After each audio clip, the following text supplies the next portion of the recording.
Hello everyone, उम्मीद करता हूँ आप सभी लोग स्वस्थ हैं, आपकी तैयारी अच्छी चल रही है। आज के इस सेशन में आरआरबी एनटीपीसी का जो लाइव मॉक 3 हमने कराया था उसका डिटेल एनालिसिस और मैथ्स के सभी क्वेश्चन का सॉल्यूशन कराऊंगा। आपको पता है एनटीपीसी में डीआई के जो क्वेश्चन है वो रीजनिंग में ऐड होते हैं, तो जो डीआई वाले क्वेश्चन है वो भी मैं इस मैथ्स के सॉल्यूशन के साथ साथ आपको करा दूंगा। तो पूरी वीडियो देखिएगा अगर आपको मैथ्स में दिक्कत हो रही है। और जो बेस्ट क्वेश्चंस है ना एनटीपीसी के हो गए चाहे एसएससी एग्जाम्स के हो गए, क्योंकि पेपर सारा टीचर्स नहीं बनाया पिछले साल, वो सारे आपको करने एग्जाम से पहले। उनकी प्लेलिस्ट मैंने बना रखी है लेटेस्ट एग्जाम बेस्ट क्वेश्चंस की, वो आप अपने कंप्लीट करके रखिए, बिकॉज उनमें से काफी सारे टाइप्स आपके एग्जाम में रिपीट होने वाले हैं। ठीक है। और जो लाइव मॉक 4 है वो स्टार्ट हो चुका है ऑलरेडी, तो लाइव मॉक 3 के बाद आप लाइव मॉक 4 दे सकते हैं आरबी की वेबसाइट पे जाके। हर टाइम कोई ना कोई एक लाइव मॉक टेस्ट आपको हमेशा मिलेगा आरबी की वेबसाइट पे टिल योर एग्जामिनेशन। ठीक है। लाइव मॉक 4 का एनालिसिस कल या परसों मैं फिर से कराऊंगा। करना क्या है, आरबी की वेबसाइट खोलिए rblearning.com, फ्री टेस्ट पे जाएंगे, उसके अंदर यहाँ पे आपको लाइव मॉक 4 मिल जाएगा। ठीक है। लाइव मॉक 3 का एनालिसिस मैं करा चुका हूँ, ये टेस्ट ओवर हो चुका है, इसके क्वेश्चंस भी मैं आपको कराऊंगा। और छूट गया तो वीडियो पे आप देख सकते हैं क्या क्या क्वेश्चंस मैथ्स में पूछे गए थे। साथ के साथ लाइव मॉक 1 भी 22,000 लोगों ने दिया था लगभग, ये वाला 22,000 लोगों ने, ये वाला 18-19,000 लोगों ने दिया है अभी तक। और कोशिश करेंगे संडे को अगर हो पाया तो मैं पुराने लाइव टेस्ट भी आप लोगों के लिए ओपन करा दूंगा, लेकिन फिलहाल आप जो अभी का लाइव टेस्ट है 4 जाके दीजिए। और सारे प्रीवियस ईयर पेपर एनटीपीसी के, रेलवे के, आरबी के टेलीग्राम चैनल पे मिल जाएंगे, डिस्क्रिप्शन बॉक्स में लिंक मिल जाएगा। ठीक है। तो जो अभी तक ये मॉक दिया है वो 18,230 एस्पिरेंट्स ने दिया है। इनका जो एवरेज स्कोर इस पर्टिकुलर मॉक में रहा है वो रहा है 48.37। पिछले मॉक से थोड़ा सा कम है, इस मॉक का लेवल थोड़ा सा अच्छा रहा है और लगभग 51 से 60 की रेंज में ज्यादातर लोगों ने स्कोर किया है। हर मॉक का एनालिसिस आप देख सकते हैं सब्जेक्ट वाइज, सॉरी इसमें क्योंकि मिक्स क्वेश्चंस होते हैं तो ओवरऑल एनालिसिस आपको एक साथ दिखता है। Correct question, incorrect question, average time, आपका टाइम, वो सारी चीजें आपको यहाँ पे दिखेंगी क्वेश्चन के हिसाब से। ठीक है। जो लोगों का स्कोर रहा है, टॉपर्स को छोड़ दो, अगर हम देखें 60 या 60 से ज्यादा स्कोर करने वाले इस पर्टिकुलर मॉक में 4773 कैंडिडेट्स हैं। 65 या उससे ज्यादा स्कोर करने वाले 2451 कैंडिडेट्स हैं आउट ऑफ 81,000 एस्पिरेंट्स। अगर एवरेज देखेंगे तो यहाँ पे 48.37 है, मीडियन स्कोर 51.84 है। टॉप 15 का यहाँ पे देख सकते हैं, टॉप 15 वाले पे ध्यान मत दीजिए। परसेंटाइल कितना कितना बन रहा है आप यहाँ पे चेक कर सकते हैं आपके स्कोर के बेसिस पे। और आपको पता है कट ऑफ इसमें रीजन वाइज आएगी, फिर कैटेगरी वाइज आएगी, बहुत सारी चीजें होती हैं। तो 2019 का जो एनटीपीसी एग्जाम था जो 21 में कराया गया था, उसकी जो कट ऑफ गई थी लीस्ट रीजन की, जिसकी सबसे कम गई थी, वो मैं यहाँ पे आपको दिखा रहा हूँ, उसके रीजन वाइज आप दिखा रहा हूँ मैं आपको।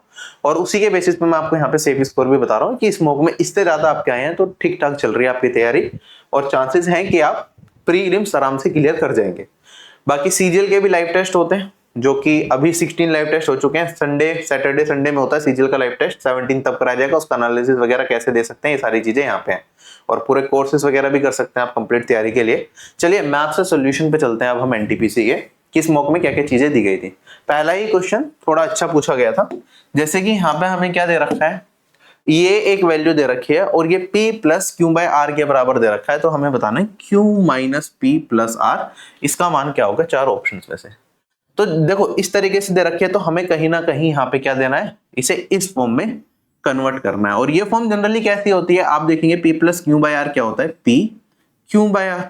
एक तरीके से जो आप मिक्स्ड फ्रैक्शन पढ़ते हैं ना, ये वही चीज है। तो आपको इसे इस तरीके से बनाना है और यहाँ पे अपना आंसर बता देना है।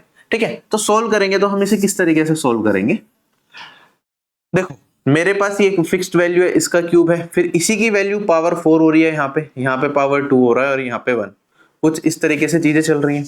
अगर मैं देखो इसका एक्सपेंशन करूं, हमने आपको एक चीज बताई है, जैसे मेरे पास एक फॉर्मूला होता है r की power 4 plus R square plus 1 मेरा बराबर होता है आर स्क्वायर पावर को कम कर दिया, यहाँ पे r प्लस 1, और यही बराबर होता है मेरे पास R square minus R plus 1 के। ठीक है। ये एक फॉर्मूला हम पढ़ते हैं अलजेब्रा के अंदर। ठीक है। ऐसे ही अगर मैं ये आर क्यूब प्लस 1 की बात करूं तो आर क्यूब प्लस 1 क्या होता है, आर प्लस 1, और ये होता है मेरे पास R square minus R plus 1। ये फॉर्मूला भी आपने पढ़ा है। ए क्यूब प्लस 1 का फॉर्मूला क्या होता है, ए प्लस 1 ए स्क्वायर माइनस ए प्लस 1, या ए क्यूब प्लस बी क्यूब वाला फॉर्मूला लगा दो, तो इसमें ये 1 को बी क्यूब मान सकते हैं, इसे ए क्यूब मान सकते हैं, और वो फॉर्मूला लगाएंगे तो ये रिजल्ट बनेगा। सिंप्लीफाई करेंगे तो मेरे पास यहाँ पे ये वाला पार्ट कट जाएगा और आप देखेंगे मेरे पास बचा सिर्फ ये। R square plus R plus one divided by R plus one. अगर मैं इसे भी फर्दर सिंप्लीफाई करने की कोशिश करूंगा तो आप ऐसा कुछ कर सकते हैं इसे, या वैल्यू थ्री टर्म्स में दिखाऊंगा तो ज्यादा सही रहेगा। तो मेरे पास बचा यहाँ पे 219 का whole square plus 219 plus one divided by यहाँ पे 219 प्लस वन। देखो जब हम इस तरीके के मिक्स्ड फ्रैक्शन में लिखते हैं या कुछ इस तरीके की चीजें लिखते हैं तो जनरली हमारे पास क्या होता है, ये जो q वाला पार्ट है ये r से छोटा होता है। जैसे मान लो मैं 5 7/4 है 7/8 कुछ इस तरीके से लिख रहा हूं तो ये वाला पार्ट हमेशा हमारा इससे छोटा होता है ना। हालांकि क्वेश्चन में ये चीज मेंशन कर देनी चाहिए थी कि r बड़ा होगा किससे, q से, ठीक है, या फिर ये कुछ मिक्स्ड फ्रैक्शन लिख देता तो ज्यादा सही रहता। लेकिन अगर हम ऐसे करेंगे तो लॉजिकली हमें थोड़ा सा सोचना पड़ेगा एग्जामिनर किस तरीके से डिमांड कर रहा होगा, तो हमें इस तरह की चीज चाहिए होती है। तो जब मैं इसे सिंप्लीफाई करूंगा तो एक काम करिए आप, यहाँ पे मेरे पास यहाँ पे 219 का whole square plus 219 plus one है। अगर मैं यहाँ पे 219 को कॉमन ले लूं तो आप कहेंगे सर ये बचेगा 219 प्लस वन और यहाँ पे मेरे पास बचेगा plus one divided by 219 plus one. अब मैं यहाँ पे इस पार्ट को क्या कर लेता हूँ, इधर भी डिवाइड कर देता हूँ 219 प्लस वन से और इधर भी 219 प्लस वन से डिवाइड कर देता हूँ। तो ये कट जाएगा मेरे पास, इधर बचेगा 219, इधर बचेगा 1 अपॉन में 219 प्लस वन डेट इज 220। क्या मैं कंपेयर कर सकता हूँ p plus Q by R से, और यहाँ पे कंपेयर करेंगे तो मेरे पास p का मान 219, ये q का मान और ये r का मान। तो मेरे पास q minus p plus r, तो यहाँ पे मेरे पास q हो गया 1 माइनस में मेरे पास 219 प्लस 220, क्या बचेगा, ये बचेगा मेरे पास रिजल्ट 2। यही इस क्वेश्चन का आंसर है, ऑप्शन नंबर ये करेक्ट। अब यहाँ पे देखो इस क्वेश्चन में कुछ लोगों को कंफ्यूजन हो भी सकता है, और हालांकि इस तरह के क्वेश्चन अगर एग्जाम में आते हैं तो आप रिप्रेजेंटेशन भी लगा सकते हैं, ठीक है। एग्जाम में ऐसे सवाल मिलेंगे जो आपको थोड़ा सा कंफ्यूज करेंगे, आपको लगेगा नहीं यार ये कैसे दे दिया, इसके लिए रिप्रेजेंटेशन फाइल करना चाहिए। एग्जाम में भी थोड़े क्वेश्चन ऐसे आ जाते हैं जिसमें सारी डिटेल्स नहीं लिखी होती। इस क्वेश्चन में एक चीज मिसिंग थी, इसमें ये चीज मेंशन हो जानी चाहिए थी कि यार ग्रेटर देन होगा, क्योंकि अदरवाइज आप जब यहाँ पे इससे सिंप्लीफाई कर रहे हैं ना तो आपके दिमाग में दो चीजें चल सकती हैं। आप ये भी तो सोच सकते थे कि यार एक काम करता हूँ 219 स्क्वायर को अलग रख लेते हैं, 219 स्क्वायर डिवाइडेड बाई 220 और प्लस में 219 plus one divided by 219 plus one plus one. तो इस तरीके से आपका अगर इस तरीके से करते तो सर p का मान ये हो जाता, q का मान ये हो जाता और r का मान ये हो जाता, फिर हमारा आंसर किसी भी ऑप्शन से मैच नहीं करता। तो there can be multiple cases, अगर इस तरह की चीजें रखें तो हमने खुद से ये एज्यूम किया कि भाई ये मिक्स्ड फ्रैक्शन वाले की तरह चीजें चल रही होंगी और हमने उसी फॉर्म में कन्वर्ट करके इस आंसर को निकाला। तो कई बार एग्जाम में आपको खुद का दिमाग लगाना पड़ेगा जिससे कि दिक्कत ना हो। हालांकि इस तरह के क्वेश्चंस पे रिप्रेजेंटेशन लगाई जा सकती है। चलिए एक ही सवाल था जिसमें ज्यादा बच्चे कंफ्यूज हो रहे होंगे, बाकी जैसे ये वाला सवाल है हमारे पास कि हमें बता दो x की वैल्यू क्या होगी जिससे कि ये सिंप्लीफाई हो जाए। तो सिंपल सा सवाल है, x की वैल्यू निकालनी है, 9 6 जा 54 माइनस 10, तो इधर आ जाएगा 64x, और यहाँ पे मेरे पास 6 3 जा 18 माइनस 7 11, और 35 में घटा देंगे 11 को तो ये आ जाएगा 24। तो x का मान कितना आ गया, 8 से काट देंगे 3 भाग 8, क्वेश्चन हो गया खत्म। आसान था, कुछ नहीं था इस सवाल में। अगला सवाल हमारे पास, ये सिंप्लीफाई करके बताना है आपको, ठीक है। तो आप पूरा क्या करेंगे, जो हमारा यहाँ प्लस वगैरह होते हैं ये सेपरेटर की तरह काम करते हैं, तो ये प्लस इधर है, ये अलग कर लिया सोल्व, फिर हमारे पास ये ब्रैकेट है तो ये अलग कर लिया सोल्व। 3 पार्ट में हम क्वेश्चन को सोल्व करेंगे। पहले मेरे पास यहाँ पे 3 प्लस, अगर मैं इसे सोल्व करूंगा सबसे पहले ब्रैकेट सोल्व होगा, ये बन गया 1, 12 इंटू 1 12 प्लस 8 20, 20 को 5 से काटूंगा 4, 6 इंटू में 4 24, ये भी सोल्व हो गया। आगे बढ़ते हैं, डिवीजन जब पैरेलल डिवीजन होता है तो हम पैरेलली काट सकते हैं, तो ये 6 जाएगा और फिर क्रॉस मल्टीप्लाई हम कर सकते हैं, है ना। तो 6 उधर जाएगा 5 इधर, तो मेरे पास यहाँ पे आ जाएगा 6/5 और माइनस में ये 5 है 15 है, 15 बनाने के लिए 3 से मल्टीप्लाई, तो मेरे पास ये वाली वैल्यू 12 प्लस 6 18/15, 3 से काट दूंगा तो फिर से 6/5 ही बचेगा ये, है ना। तो यहां से ये एलिमिनेट हो गया, 24 प्लस 3 27। सिंपल थी कैलकुलेशन, आराम से हो जाना चाहिए था सभी बच्चों का। अगला सवाल हमारे पास कहता है अंकेश ने क्या करा, 2 शर्ट्स को बेचा। जो कॉस्ट प्राइस है पहली शर्ट का वो दूसरी शर्ट के सेलिंग प्राइस के बराबर है। जो फर्स्ट शर्ट का कॉस्ट प्राइस है, जो फर्स्ट शर्ट है उसे 20% के प्रॉफिट में बेचा गया, तो मैं कह सकता हूं shirt 1 cost price selling price 20% होता है 1/5, तो 5 की पड़ रही है तो कितने की बेचेंगे, 6 की बेचेंगे, है ना। आगे कहता है जो सेकंड है उसे 20% के लॉस पे बेचा, तो सेकंड शर्ट की बात करेंगे तो कॉस्ट प्राइस सेलिंग प्राइस 20% का लॉस, मतलब कॉस्ट प्राइस 5 है तो एक कम का बेचेंगे, तो सेलिंग प्राइस कितना हो गया 4 हो गया। क्वेश्चन में कहा था कि जो कॉस्ट प्राइस है पहली शर्ट का वो बराबर है किसके, selling price of second shirt, तो ये दोनों इक्वल करने पड़ेंगे हमें रेशियो मेंटेन करने के लिए। और हमें बताना है क्या, cost ratio selling price of first shirt ratio cost price of second shirt, इन दोनों का रेशियो हमें बताना है।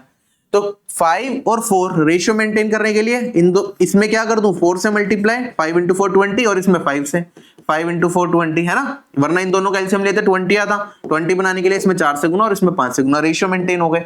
हमें चाहिए क्या, सिर्फ उस पर ध्यान दो, इसका सेलिंग प्राइस तो 4 इंटू 6 24 हो गया, इसका कॉस्ट प्राइस 5 इंटू 5 25 हो गया, 24 रेशियो 25 ही मेरा इस क्वेश्चन का आंसर आएगा। क्वेश्चन हो गया खत्म। ठीक, चले आगे। कहता है दो नंबर हैं जिनका ग्रेटेस्ट कॉमन डिवाइजर डीसीडी या एचसीएफ कह सकते हैं 12 है, एलसीएम हमें दे रखा है 240 है। हमें बताना है कि एक नंबर अगर 64 है तो दूसरा नंबर क्या होगा, तो पहले मॉक में भी था इस तरीके का सवाल। आप कहेंगे सर मेरे पास फॉर्मूला होता है नंबर 1 इंटू में नंबर 2, ये बराबर होता है एलसीएम इंटू एचसीएफ। तो अगर मेरे को नंबर 2 बताना है तो एलसीएम है 240, एचसीएफ है 12 और डिवाइडेड बाय नंबर 1 है 64। सोल्व करके आपका आंसर आ जाएगा। अच्छा, यहाँ पे मैं देख सकता हूँ, देखो यहाँ पे 0 है तो मतलब 5 का मल्टीपल होगा, नीचे तो 5 का कोई मल्टीपल नहीं है, तो जो आंसर होगा वो 5 का मल्टीपल होगा। 4 ऑप्शन में 5 का मल्टीपल क्या है, ऑप्शन नंबर बी, तो यही आंसर हो सकता है। सोल्व करने की जरूरत तो है नहीं, हमने एक मल्टीपल चेक कर लिया कि 0 की वजह से भाई 5 का मल्टीपल मिलेगा, तो आंसर क्या आ सकता है 45, इसके अलावा कोई पॉसिबिलिटी नहीं है, सोल्व करने की जरूरत नहीं है। अगले सवाल पे चलते हैं, ये बढ़िया सवाल है। कहता है जो कंपाउंड इंटरेस्ट है ना सेकेंड ईयर का, वो बता दो अगर हमारे पास थर्ड ईयर का कंपाउंड इंटरेस्ट और हमारे पास फिफ्थ ईयर का कंपाउंड इंटरेस्ट क्या है, ये दे रखा है हमें 400 और 1600। अच्छा, अब यहां पे एक चीज बड़े ध्यान से समझना आप, क्या होता है हमारे पास, हमें पता है प्रिंसिपल अमाउंट 1 अमाउंट 2 अमाउंट 3, ये तो मेरे पास ज्योमेट्रिक प्रोग्रेशन की सीरीज बनाते हैं, है ना, ये चीज हमें पता है कि ये क्या बनते हैं कंपाउंड इंटरेस्ट। जब हम पढ़ते हैं तो ये सारा अगर ब्याज कंपाउंड किया जा रहा है तो ये हमारा क्या होता है कंपाउंड इंटरेस्ट की ज्योमेट्रिक प्रोग्रेशन की सीरीज बनती है। और यही चीज हमारी यहाँ पे भी होती है, अगर हम कंपाउंड इंटरेस्ट की बात करें 1 साल का 2 साल का 3 साल का, ये भी क्या बनाता है एक ज्योमेट्रिक प्रोग्रेशन की सीरीज ही बनाता है। ठीक है, तो अगर मैं बात करूं कंपाउंड इंटरेस्ट आफ्टर 2 ईयर को मैं अगर ए मान लूं तो मैं कहूंगा ये वाली वैल्यू क्या होगी, ये ए आर होगी।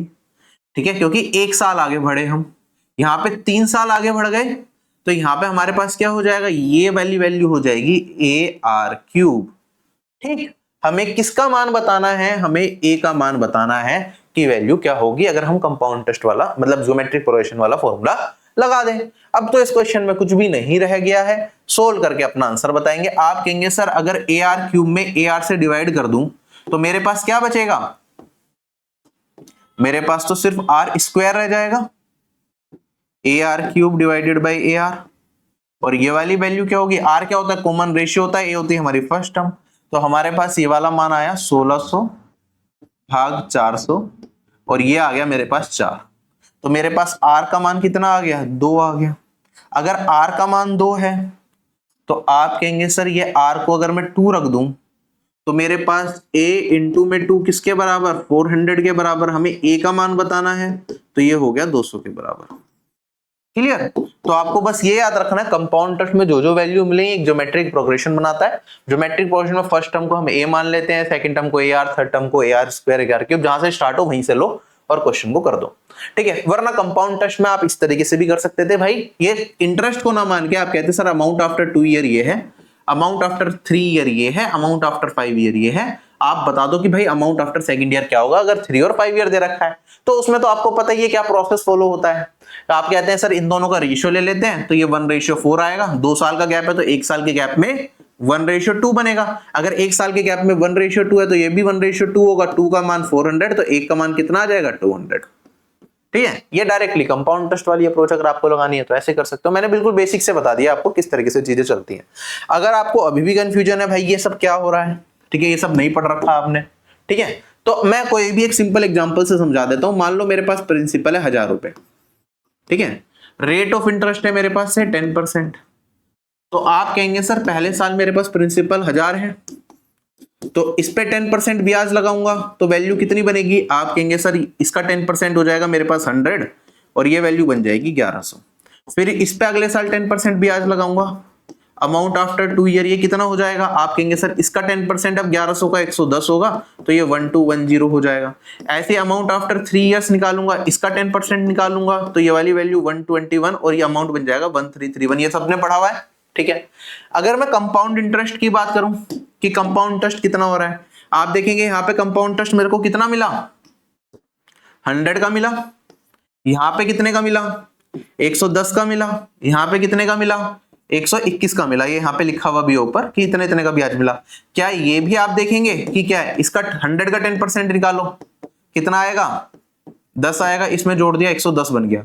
इसका 10% निकालो 110 का, ये बनेगा 11, इसमें जोड़ दिया 121 बन गया। क्लियर। तो सेम सीक्वेंस सेम मेरे पास रेट इधर भी लगते चले जाते हैं जो ऊपर होता है। तो ये भी ज्योमेट्रिक प्रोग्रेशन की सीरीज बनाता है। आप देखेंगे ये इसका क्या है 1.1, ये भी इसका क्या है 1.1, कॉमन रेशियो सेम है। ऊपर भी क्या था ये 100 का, ये 1.1 से मल्टीप्लाई करोगे तो ये आएगा, 1.1 से मल्टीप्लाई करोगे तो ये आएगा, 1.1 से मल्टीप्लाई करोगे तो ये आएगा। तो ज्योमेट्रिक प्रोग्रेशन की सीरीज बनती है, ये आपको बस ध्यान रखना है। कहता है मेरे पास एक फ्रूट सेलर के पास कुछ संतरे हैं, ठीक है, 70% को बेच दिया, उसके पास अभी भी 390 बच गए, तो ओरिजिनली कितने थे, बिना पेन उठाए कर सकते हैं। आप कहेंगे सर 70% बेच दिए तो 30% का मान कितना हो गया, 390। ओरिजिनली कितने होंगे, 100% का मान बताना है, तो 30 से काट दूंगा तो 13 आ जाएगा। एक रेशियो किसके बराबर, 13 के बराबर, 100 रेशियो 13 100 के बराबर। ठीक है, क्वेश्चन खत्म हो गया हमारा। अगला सवाल हमारे पास कहता है 12 10 ए 5 के बराबर है, तो कोस square A minus sine square ए आप बता दीजिए क्या होगा। आप कहेंगे सर 10 ए क्या हो जाएगा 5/12। 10 होता क्या है बेसिकली, ये होता है मेरे पास परपेंडिकुलर अपॉन में बेस। अगर 5 और 12 है तो ये किसके साथ ट्रिपलेट बनाते हैं, हाइपोटेन्यूस क्या हो जाएगा 13 हो जाएगा। Cos square A minus sine square A बताना है। कोस स्क्वायर ए क्या होता है, base square divided by hypotenuse square. Base क्या हो गया मेरे पास 12, 12 square minus divided by 13 square, और ये हो जाएगा मेरे पास perpendicular square divided by hypotenuse square. 13 square common आ गया मेरे पास जो कि 169 आपको पता ही है। 12 स्क्वायर माइनस 5 स्क्वायर, 12 प्लस 5 हो गया 17, 12 माइनस 5 हो गया मेरे पास 7, 17 इंटू 7 क्या होता है 119, ये हो गया। तो 119 डिवाइडेड बाय 169 किधर है भाई, ये है। क्लियर, आसान था। पार्टनरशिप का एक और आसान सवाल हमारे पास कहता है हमारे पास कि ए और बी ने पार्टनरशिप में एंटर किया, ए ने 25,000 और क्या कहते हैं बी ने कितने लगाए, बी ने लगाए 15,000 रुपए। आगे कहता है 2 महीने के बाद सी ने भी ज्वाइन कर लिया और इन्वेस्टमेंट सी की कितनी थी 10,000 रुपए थी। हमें बताना है कि ए का शेयर क्या होगा अगर आधे साल का प्रॉफिट टोटल इतना है 4480। तो आप कहेंगे सर कितने महीने की बात चल रही है, 6 महीने की। ये इन्वेस्टमेंट है। प्रॉफिट क्या होता है, profit directly proportional to investment into time होता है। तो इन्वेस्टमेंट हो गया टाइम, आधे साल की बात करेंगे तो 6 महीने, ए का 6 महीने, बी का 6 महीने, सी ने 2 महीने के बाद ज्वाइन किया तो कितने महीने 6 माइनस 2, इसने 4 महीने के लिए इन्वेस्ट करा होगा। इन्वेस्टमेंट इनटू टाइम कर दिया तो ये आ गया प्रॉफिट का रेशियो। आप इसे सिंपलीफाई कर दो, मैंने समझाने की दृष्टि से पूरी पूरी वैल्यू लिखी है, वरना जैसे सारी वैल्यू जो इन्वेस्टमेंट थी 1000 के टर्म्स में थी और वो भी 5000 से सारी की सारी वैल्यूज कट रही थी। डायरेक्टली मैं यहाँ पे क्या लिख सकता था, यहाँ पे लिखता 5, यहाँ पे लिखता 3 और यहाँ पे लिखता 2। ठीक है, तो यहाँ पे अगर मैं 5000 से काट दूंगा तो 5 3 और 2। एग्जाम में भी हम ऐसे ही लिखते हैं, एग्जाम में पूरा नहीं लिखते। और यहाँ पे ये है मेरे पास, ये भी 2 से कट जाएगा अगर आप देखेंगे तो 2 3 और 3। तो रेशियो क्या आया 15:9:4। कंबाइन कितना हो गया 13 और 15 28। ये किसके रिप्रेजेंट कर रहा है 4480 को, 4480 को रिप्रेजेंट कर रहा है। हमें किसका मान बताना है, हमें बताना है ए का शेयर क्या होगा, 15 रेशियो का मान बताना है। अच्छा 15 रेशियो क्या हो जाएगा, आप कहेंगे सर 4480 डिवाइडेड बाय 28 इंटू में 15। मेरा आंसर 4 ऑप्शन में क्या हो सकता है? देखो अगर ऑप्शन की मदद लेने की कोशिश करेंगे हम तो आप कहेंगे सर देखो यहाँ पे भी 5 का एक फैक्टर है, यहाँ पे भी एक 5 फैक्टर, इधर तो है नहीं, तो मेरा आंसर 25 से घटेगा। तो लास्ट 25 का डिविजिबिलिटी रूल कहता है लास्ट की दो डिजिट 25 से घटे, तो ये 6 जीरो तो लास्ट में आ नहीं सकता, तो ये तो वैसे ही हट गया। ये 2 जीरो है, ये है, ये है, ये तीनों आंसर हो सकते हैं, तो ज्यादा फायदा नहीं मिला। अब आगे क्या करें? 3 से भी कटना चाहिए मेरा आंसर, क्योंकि 15 में 3 का मल्टीपल है, इसमें नहीं है, तो 3 से क्या ये कट रहा है? 24 कट रहा है।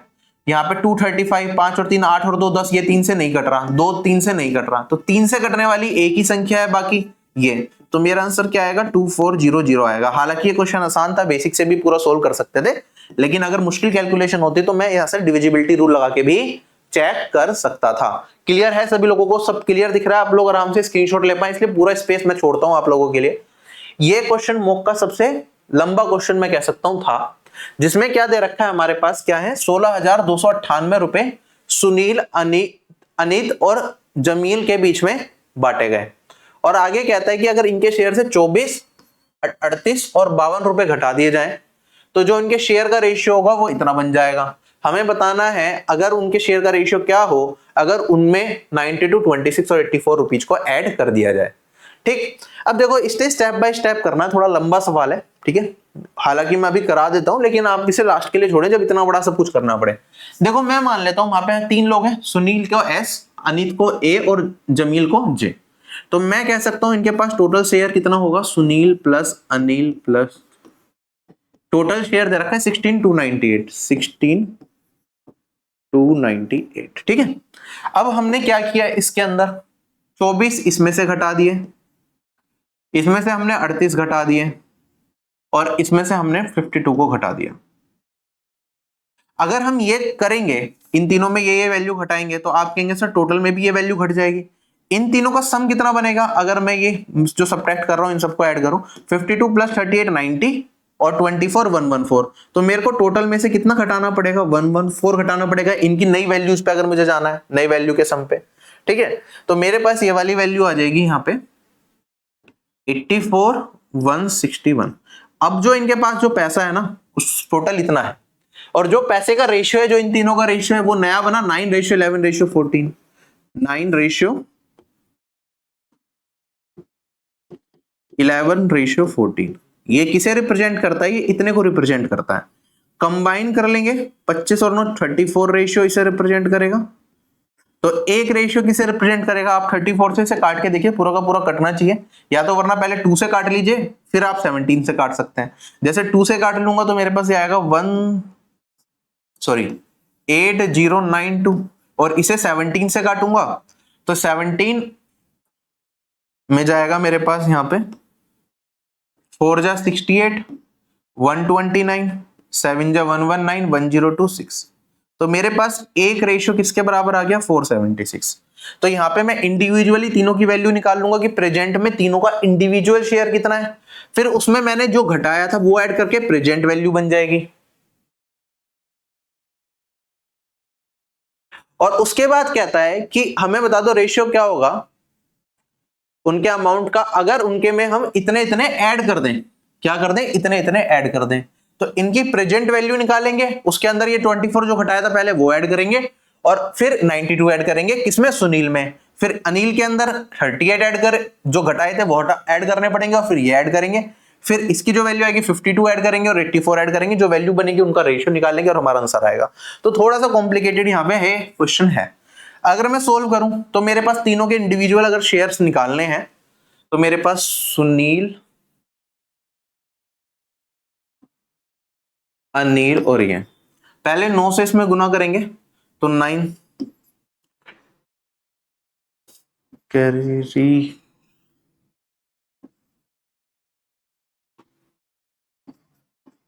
और इसमें हमें क्या जोड़ना पड़ेगा? पहले 24 निकाला था और 92 और जोड़ेंगे। 24 प्लस 92 कितना हो जाएगा मेरे पास? ठीक है, ये वाली वैल्यू 116 आ जाएगी, तो इसमें 116 और जोड़ना है, तो मेरे पास सुनील का फाइनल जिसका रेशियो निकालना वो शेयर बनेगा। ऐसे ही हमारे पास यहाँ पे जब हम बात कर रहे हैं अनिल की, तो मेरे पास 11 से मल्टीप्लाई करेंगे तो 6 3 11 और 1 12 4 और 1 5 और इसमें क्या जोड़ना पड़ेगा 38 पहले घटाया था प्लस 26 38 प्लस 26 ये हो जाएगा मेरे पास 64 और ऐसे ही अगर इसकी बात करेंगे तो 14 को इसमें घट करेंगे तो मेरे पास यहाँ पे 8 कैरी फॉरवर्ड हो गया 14 7 जा 10 कैरी फॉरवर्ड और यहाँ पे और इसमें और क्या जोड़ना पड़ेगा 84 था और 52 136 जो फाइनल वैल्यू बनी इनकी जिसका मेरे को रेशियो बताना है वो क्या हो गया यहाँ पे आप देखेंगे ये हो गया 5400 54 का मल्टीपल कौन से ऑप्शन में दिख रहा है सॉरी 4400 44 का मल्टीपल कौन से ऑप्शन में दिख रहा है एक ही ऑप्शन में स्टार्टिंग में 44 का मल्टीपल है तो यही आंसर आएगा हमें तीनों निकालने की जरूरत भी नहीं थी अगर एक भी निकाल लेता तो मेरे को दिखता कि मेरा आंसर जो भी होगा 44 का मल्टीपल होगा या इसका कोई फैक्टर होगा 4400 का 4400 का फैक्टर में से चारों ऑप्शन में एक ही हो सकता है तो वही आंसर आएगा हालांकि अब आप आगे कर ही रहे हैं तो पूरा भी सोल्व कर लीजिए इसे ये मेरे पास 5300 आएगा और ये वाली वैल्यू मेरे पास 6800 आएगी 00 कट जाएगा 44 ratio 53 ratio 68 this will be my answer ठीक है समझ आ गया सभी लोगों को थोड़ा कहता है बहुत कॉमन सवाल एसएससी में जो पूछता है पेट्रोल के प्राइस बढ़ गए 92% से तो कंजम्पशन कितनी घटाएं कि एक्सपेंस सेम रहे आपको पता है प्राइस इनटू क्वांटिटी क्या होता है ये होता है एक्सपेंस जो हमारा खर्चा होगा एक्सपेंस को अगर हमें कांस्टेंट करना है तो आप कहेंगे सर प्राइस क्या हो जाएगा इनवर्सली प्रोपोर्शनल टू क्वांटिटी हो जाएगा quantity inversely proportional to price हो जाएगा दोनों चीजें कह सकते हैं मान लो मेरे पास गिवन क्वांटिटी स्टार्टिंग में क्या दे रखा है प्राइस इंक्रीज हो गया 92% से तो पहले प्राइस कितना था 100 कितना बढ़ गया 192 ओल्ड वर्सेस न्यू अब हमें क्या करना है हमें एक्सपेंस सेम रखना है तो क्वांटिटी क्या हो जाएगी इसका इनवर्सली प्रोपोर्शनल तो मैं कहूंगा अगर पहले हम 192 खरीद रहे थे तो अब कितना खरीदना पड़ेगा 100 क्वांटिटी में कितना रिडक्शन आएगा ये बताना है तो हमारे पास यहाँ पे कितना रिडक्शन हो गया 92 का कितने पे 192 कितने परसेंट हो गया 92 डिवाइडेड बाय 192 इनटू में 100% ये बेसिक तरीका है अब चार ऑप्शन भी दे रखे हैं आपको बताना है कौन सा सही होगा देखो कैसे करते हैं इस तरह के सवाल को हालांकि आप इसे थोड़ा काट सकते हैं पहले 4 से काट देंगे थोड़ा सिंप्लीफाई हो जाएगा फिर आगे काटेंगे इसमें टाइम लगेगा डायरेक्टली कैसे करना है देखो मेरे को पता है यार 45 43 49 47 थोड़ा थोड़ा तो गैप है ना इनके अंदर अब 192 का आप बताओ आधा क्या होगा 192 का आधा होता है 96 ठीक है तो 96 होता तो ये 92 की जगह 50% होता अब 192 का आप देखेंगे या 96 से कितना कम है 4 कम है और इसका 1% कितना होता है 1.92 अप्रोक्सीमेटली 2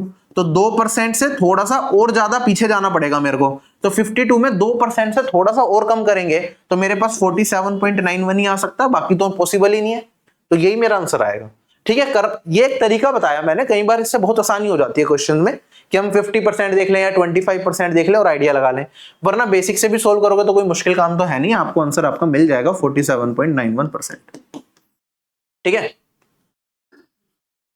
क्वेश्चन में कहता है मेरे पास ए बी सी क्या है एक राइट एंगल ट्राइंगल है राइट एंगल किस पे है बी पे है और हमें इसका पेरीमीटर दे रखा है 168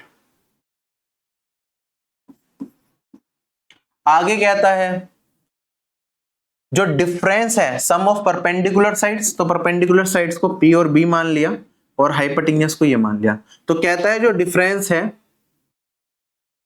सम ऑफ परपेंडिकुलर साइड्स और हाइपोटेन्यूस ये हमें दे रखा है 20 के बराबर तो हमें बताना है भाई एरिया क्या होगा ठीक है यूपीएससी सीडीएस में ऐसा सवाल पूछा गया था कैसे करेंगे अगर आप ध्यान दें P plus B minus H ये किसके बराबर होता है अगर इसमें मैं 2 से विभाजित कर दूं तो ये फॉर्मूला बन जाता है मेरा इन रेडियस का किसका बन गया इन रेडियस का पेरीमीटर इतना दे रहा है इसे अगर 2 से विभाजित कर दूं तो ये फॉर्मूला बन जाता है मेरा सेमी पेरीमीटर का क्लियर और हमको पता है area of a right angle triangle होता है सेमी पेरीमीटर इनटू में इन रेडियस अगर ये फॉर्मूला पता था तो डायरेक्टली क्वेश्चन खत्म हो गया आप इन दोनों को क्या कर देंगे मल्टीप्लाई कर देंगे ये तो बन गया 10 ये बन गया मेरे पास यहाँ पे 84 तो 840 ही क्या मेरा इस क्वेश्चन का आंसर आ जाएगा खत्म ठीक वरना तो बेसिक तरीके से तो आप निकाल ही सकते थे कि भाई ये क्या हो गया इन तीनों का सम हो गया P plus B plus H p plus B minus H दे रखा है, तो उसे सोल्व करके आप p प्लस बी का मान निकाल सकते हैं। फिर यहाँ पे h का तो लंबा चौड़ा काम खिंचता, उससे बेटर है कि आप डायरेक्टली फॉर्मूले लगाएं और अपना आंसर बता दें। अगला सवाल देखो, सिंपल साइज से इवेल्युएट करना है। आप कहेंगे सर √36 से क्या निकलेगा, 6 बाहर निकलेगा। 6 प्लस 19 कितना हो गया, 25 से क्या बाहर निकलेगा, 5। यहाँ पे 5 आ गया। 220 प्लस 5, 225 बाहर क्या निकलेगा, 15। 15 प्लस 469, ये बचेगा मेरे पास रूट में 484, जो कि किसके बराबर होता है, ये होता है 22। तो 22 मेरा आंसर आ गया। अच्छा, अब भाई ये चीज तो मैंने कर दी सोल्व, लेकिन एग्जाम में ऐसा है तो और क्या दिमाग लगा सकते हैं वो भी सीखो। आप कहेंगे सर रूट में मेरे पास यहाँ पे 469 है और उसके बाद प्लस में कुछ ये सारी की सारी चीजें चल रही हैं। भाई रूट अगर मैं खाली 469 का भी देखूं तो आपको पता है इससे बड़ा परफेक्ट स्क्वायर नंबर और छोटा परफेक्ट स्क्वायर नंबर, इससे छोटा परफेक्ट स्क्वायर नंबर होता है 441 और बड़ा होता है 484। 441 किसका, 21 का स्क्वायर है, ये 22 का स्क्वायर है ना। तो भाई क्या कभी 21 आंसर आ सकता था इस क्वेश्चन का, नहीं आ सकता भाई, इसमें प्लस में कुछ जा रहा है ना। तो एक ऑप्शन तो मेरा एलिमिनेट होना ही था, जो कि ऑप्शन नंबर ए है। बाकी डिपेंड करता है कि हम चीजों को कैसे सोल्व करें। ठीक है, अगर आपको एक स्टेप और आगे जाना था तो आप ये देख सकते थे भाई 220 है, इसका स्क्वायर रूट करूंगा लगभग 15 के आसपास आएगा। 15 से, क्योंकि उसमें कुछ ऐड कर रहे हैं, 225 15 का होता है, तो नियरेस्ट में स्टार्टिंग के दो भी देख लूं ना, तो एक रफ आइडिया लग जाएगा कि मेरा आंसर किस तरफ जा रहा है। और आपने इन दोनों को जैसे ही ऐड करा तो मेरे पास जो वैल्यू बनेगी वो आपको मिल जाएगा, क्या आंसर आपका 22 की नियरेस्ट 22 के आसपास जा सकता है। समझ आ रहा है, क्योंकि जब ये वाली वैल्यू चाहे बहुत बड़ी भी हो, जब आप रूट करोगे तो बहुत छोटा सा मान रह जाएगा, फिर यहाँ पे उसमें जोड़ोगे तो फिर वो और छोटा हो जाएगा एक और रूट से बाहर निकल के, है ना। तो जो आंसर होगा ना जनरली इस तरह के क्वेश्चंस में, जो ये वाली वैल्यू होती है इसके आसपास, इससे अगर प्लस में है तो इससे नियरेस्ट जो बड़ा परफेक्ट स्क्वायर होगा उसका स्क्वायर रूट ले लो। अगर ये माइनस होता तो इससे छोटे वाला, अगर यहाँ पे माइनस होता तो मैं कहता मेरा आंसर 21 होने के चांसेस सबसे ज्यादा है, और प्लस है तो मेरा आंसर 22 होने के चांसेस सबसे ज्यादा है। ये बाद की चीजें तो इतना ध्यान देने की जरूरत नहीं है। अगर मेरे आंसर क्लोज आ जाते हैं, जैसे मान लो 22 के साथ 23 भी दे दे, तो थोड़ा सा डाउट मन में हल्का बहुत आ सकता है। ऐसे यहाँ पे 21 के साथ 20 दे दे तो थोड़ा डाउट आ सकता है, लेकिन क्वेश्चन को देखते हुए 21 नहीं हो सकता, 24 बहुत आगे चला गया यार। इसके अंदर मेरे को ना क्या करना पड़ेगा, अगर 24 बनाना है 100 से ज्यादा बड़ी वैल्यू ऐड करनी पड़ेगी। क्या इसका स्क्वायर रूट करके कभी 100 से बड़ा आ सकता है, नहीं आ सकता यार। तो ये वाली चीजें और ये वाली चीजें कट गई। हालांकि अभी के हिसाब से तो आपको लगेगा सर ये क्या फुद्दू सी बात बता रहे हो, ये क्वेश्चन तो वैसे ही बहुत आसान है, इतना सब करने की जरूरत नहीं है, लेकिन फ्यूचर में आपको जरूरत पड़ सकती है। तो ये चीजें जब मुश्किल क्वेश्चंस बनेंगे तब काम आएंगी आपके। अगला सवाल मेरे पास क्या आता है कि भाई वॉल्यूम एक सिलेंडर का ये दे रखा है और सरफेस एरिया ऑफ बेस दे रखा है इतना, तो हमें बताना है, थोड़ा सा गलत कर दिया, ये वाली लाइन नहीं है, ठीक है, ये हटा दो, ये गलत मिस्टेक है। वॉल्यूम इतनी दे रखी है, सरफेस एरिया बेस का इतना दे रखा है, तो हमें आउट बतानी है। भाई सिलेंडर क्या होता है मेरे पास, जनरली हम इसे पिरामिड की फॉर्म में ही मान के चलते हैं, और ये होता है एरिया ऑफ बेस इनटू में हाइट, अगर मेरे को इसकी क्या निकालनी हो, वॉल्यूम निकालनी हो। जब मैंने इसका फॉर्मूला आपको ड्राइव करके दिखाया था तो इस तरीके से बताया था। हालांकि पाई आर स्क्वायर एच से भी कर सकते हो, बेस का एरिया पाई आर स्क्वायर हो गया इनटू में एच, तो पाई आर स्क्वायर एच वॉल्यूम होती है, उससे भी कर लो। लेकिन अगर मैं मोटा मोटा करूँ ना इस क्वेश्चन को पढ़ते ही, तो मेरे को फॉर्मूला देखने की जरूरत ही नहीं है, मेरे को पता है हाइट क्या हो जाएगी, वॉल्यूम मेरे को गिवन है 1950, और इसमें एरिया ऑफ बेस कितना गिवन है, इसे सिंप्लीफाई करोगे 92 इंटू 7 करूंगा तो 644 प्लस 5 650, 650 डिवाइडेड बाय कितना है 7, 7 ऊपर चला जाएगा, और ये वाली वैल्यू यहां से काटूंगा, देखो 650 से पूरा पूरा कट रहा है, 3 गुना 3 इंटू 7 कितना हो गया मेरे पास, 21 हो गया। ठीक है, तो 21 मीटर मेरा आंसर होएगा, ऑप्शन नंबर ए। चले आगे, कहता है एक लॉटरी है जिसके अंदर 12 प्राइजेस हैं और 30 खाली हैं, मतलब क्या होगा कि टोटल कितने हो गए मेरे पास, एक लॉटरी में मान लो एक पैकेट है जिसके अंदर 30 प्लस 12 42 हमने क्या डाल दिया, कॉइन्स डाल दिए, ठीक है, उस पर नाम लिख दिया कुछ भी, और उनमें से हमें क्या निकालना है, 12 में प्राइज है और बाकी में 30 खाली हैं। तो हमें बताना है अगर एक रैंडमली मैं पिक करूंगा तो क्या प्रोबेबिलिटी है कि प्राइज मिल जाए। तो आप कहेंगे सर प्राइज के लिए फेवरेबल आउटकम्स कितने हैं, 12 हैं, टोटल आउटकम्स कितने हैं, 42 में से 42 सारे हैं, उनमें से कोई भी जब मैं एक उठाऊंगा तो उन 12 में से आ जाए, इसकी प्रोबेबिलिटी क्या होगी 12/42, कुछ भी नहीं करना, यहाँ पे खत्म हो गया क्वेश्चन हमारा। तो ये वाली वैल्यू हो गई, यहाँ पे आप 4 से काट देंगे, या 4 नहीं 6 से कट जाएगा, 2/7। ठीक है, ओरली करने वाला सवाल था। अगला सवाल हमारे पास कहता है 3 स्टेटमेंट दे रखे हैं, इससे रिलेटेड सवाल बताओ। कोई भी ट्राइंगल हो जहां पे मीडियंस टकराती हैं उस पॉइंट को सेंट्रोइड बोलते हैं। भाई बिल्कुल बोलते हैं, माध्य के टकराने वाला पॉइंट केंद्रक कहलाता है। जहां ऑल्टीट्यूड टकराती हैं उसे ऑर्थो सेंटर बोलते हैं। बिल्कुल सही है भाई, लंब जहां टकराते हैं उसे ऑर्थो सेंटर ही बोलते हैं हम। और तीसरा कहता है कि एक ट्राइंगल में जहां इंटरनल एंगल बाइसेक्टर टकराए उसे इन सेंटर बोलते हैं, अतः केंद्र बोलते हैं। तो वो भी ठीक है। इंटरनल एंगल बाइसेक्टर क्या होते हैं? ये, और ये वही सेंटर होता है जहां से हम क्या कर सकते हैं, इसके अंदर एक सर्कल बना सकते हैं जो तीनों साइड्स को टच करते हैं, इसे हम बोलते हैं इन सेंटर। तीनों चीजें बिल्कुल ठीक है, ऑल स्टेटमेंट्स आर करेक्ट। अगला सवाल हमारे पास, एक ट्रेन ना 2 बॉय को ओवरटेक करते हैं, दोनों बॉय सेम डायरेक्शन में चल रहे हैं ट्रेन की। एक बॉय की स्पीड है 8, एक की स्पीड है 10। पहले को पास करने में 9 सेकंड लगी, दूसरे को पास करने में 12 सेकंड लगी। तो हमें बताना है लेंथ ऑफ ट्रेन क्या है। मल्टीपल तरीके हो सकते हैं क्वेश्चन को सोल्व करने के। अगर मैं डायरेक्टली करने की कोशिश करूं तो आप कहेंगे सर, जब देखो एक ट्रेन अगर एक लड़के को क्रॉस करना चाहती है तो उसे क्या करना पड़ता है, उसे अपनी लेंथ को ही क्रॉस करना पड़ता है, और उसकी लेंथ को ही हम क्या मानते हैं, अपना डिस्टेंस मानते हैं।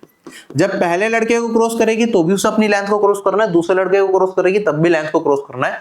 तो मेरे पास जो लेंथ है ना, ये क्या हो गई, कांस्टेंट हो गई।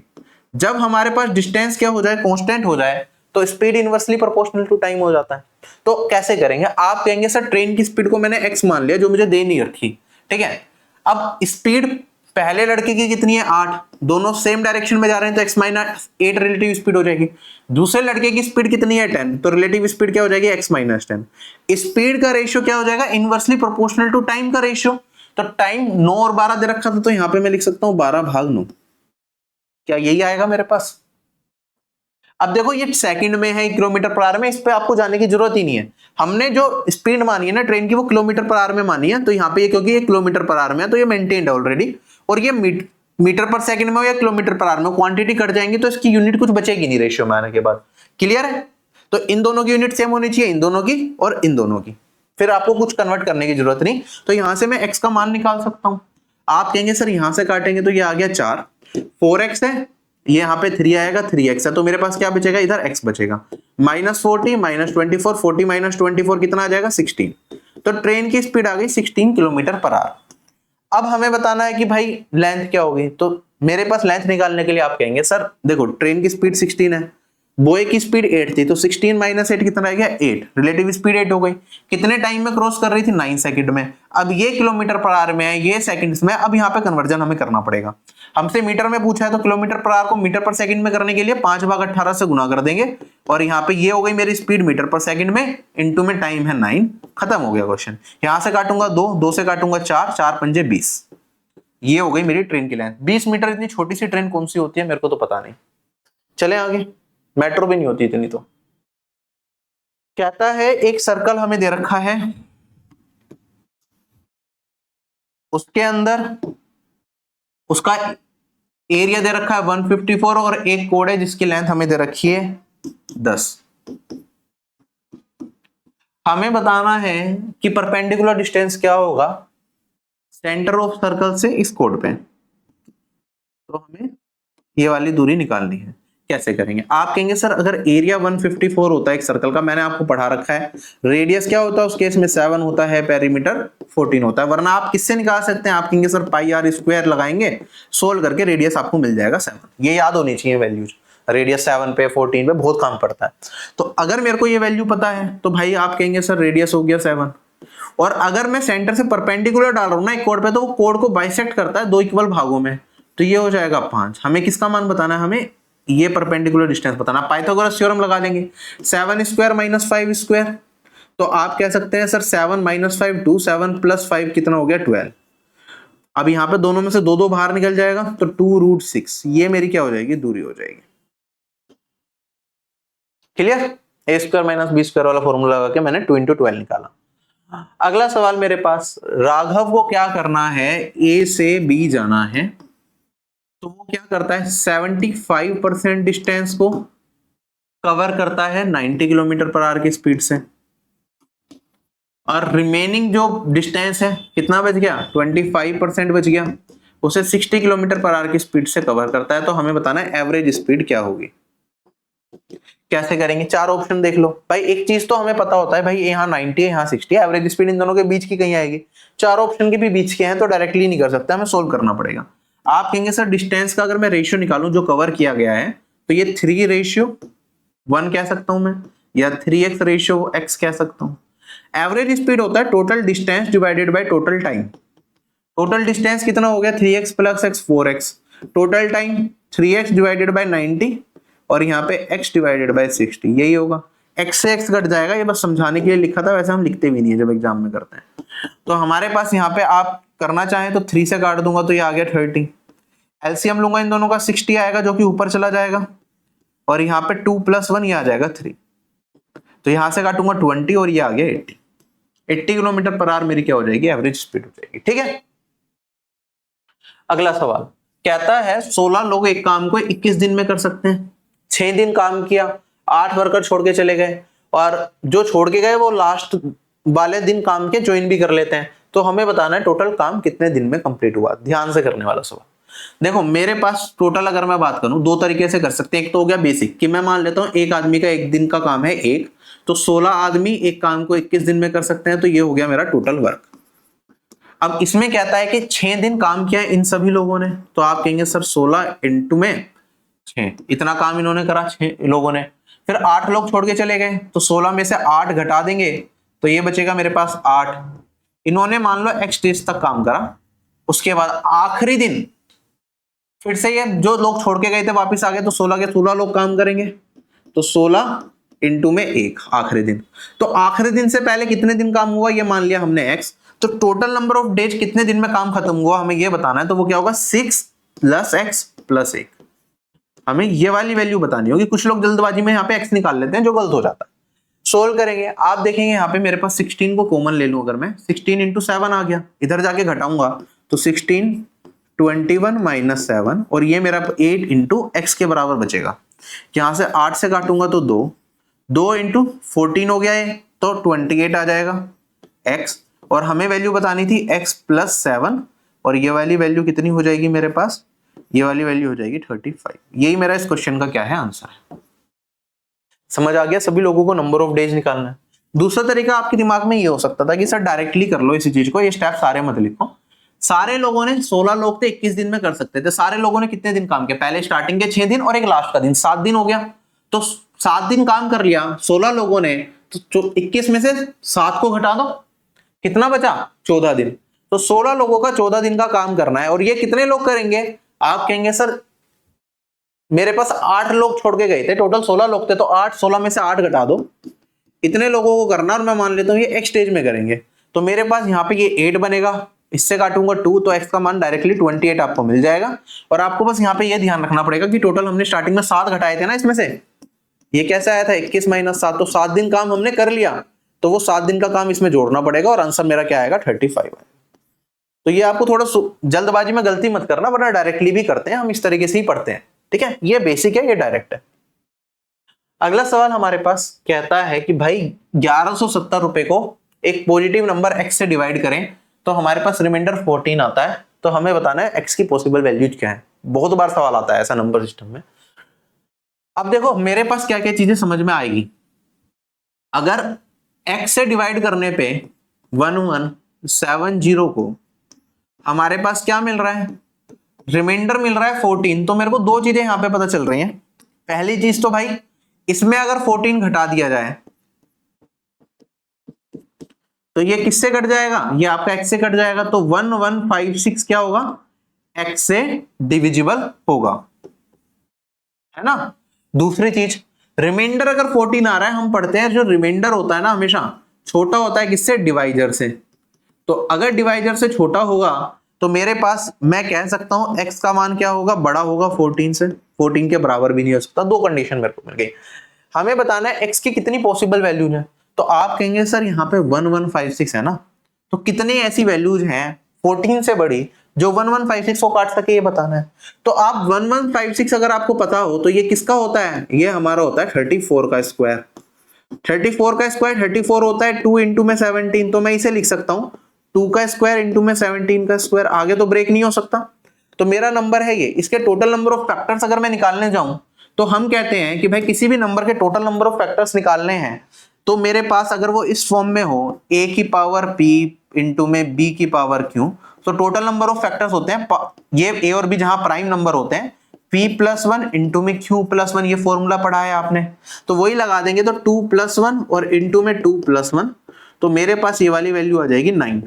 तो टोटल कितने फैक्टर्स होंगे मेरे पास इसके होंगे 9 फैक्टर्स। कितने फैक्टर्स? 9 फैक्टर्स।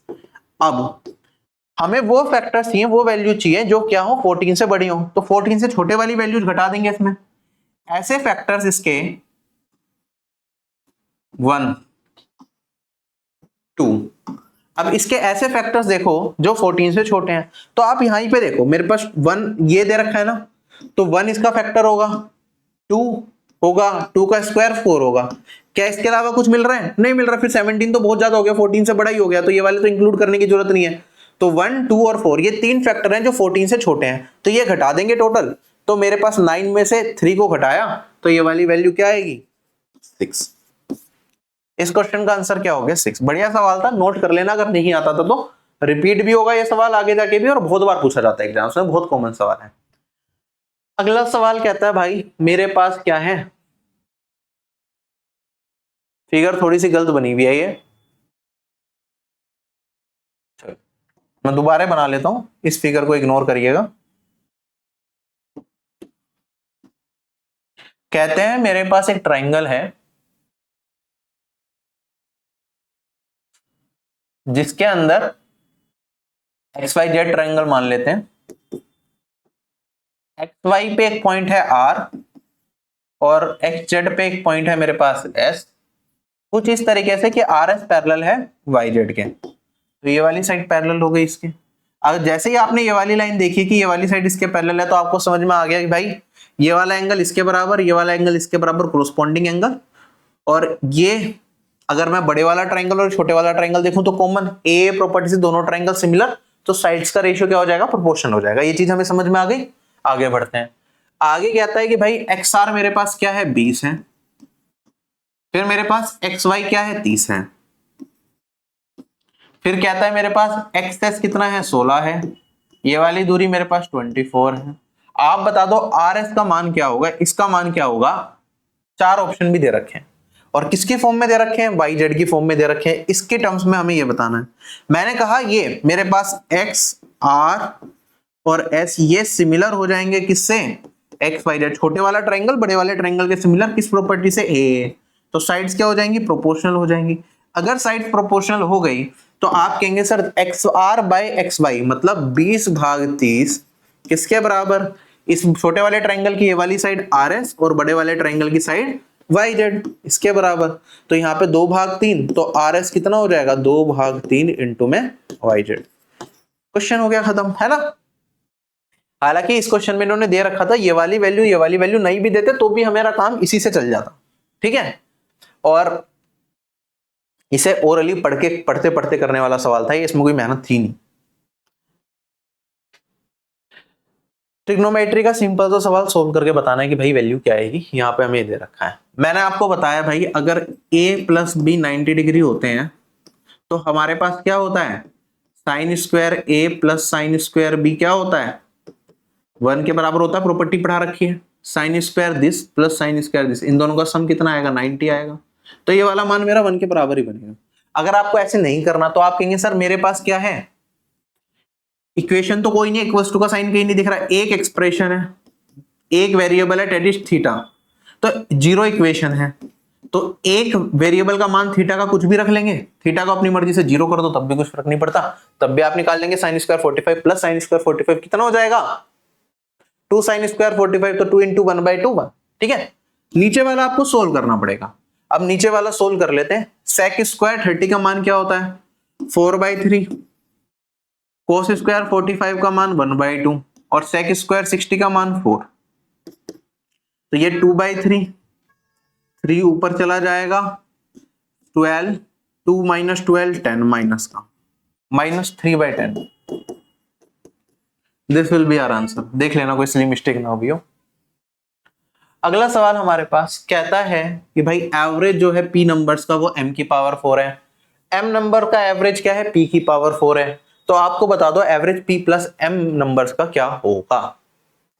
इस तरह के क्वेश्चंस को कैसे करते हैं, आप कहेंगे सर एवरेज होता है sum of observations divided by number of observations. तो मैं कहूंगा पहले केस में मेरे पास p नंबर का एवरेज अगर m की पावर 4 है तो सम क्या हो जाएगा, p इंटू में m की पावर 4 है ना, और m नंबर्स का एवरेज p4 है, p की पावर 4 है, तो सम क्या हो जाएगा, आप कहेंगे सर m इंटू में p की पावर 4। नंबर इंटू में एवरेज क्या हो जाता है, सम हो जाता है, तो दोनों सम निकाल लिए मैंने। टोटल नंबर्स कितने हो गए, p नंबर थे पहले, फिर यहाँ पे m नंबर थे, तो टोटल नंबर ऑफ वैल्यूज कितनी हो गई, p प्लस m। ये क्या आ गया, कंबाइंड एवरेज आ गया। इसे सोल्व करके हमें ऑप्शन बताना है कि कौन सा सही होगा। तो बेसिक से ही सबसे आसान है ये क्वेश्चन, ठीक है, डायरेक्ट वैल्यू पुटिंग से भी कर सकते हैं, लेकिन वो थोड़ा कंफ्यूज कर सकता है। अगर मैं यहाँ पे कॉमन ले लूं mp को, तो आप कहेंगे सर मेरे पास क्या बचेगा, m cube plus p cube, और m cube plus p cube किसके बराबर होता है, a cube plus b cube का फॉर्मूला लगा देंगे, तो मेरे पास बचेगा ये m plus p, m square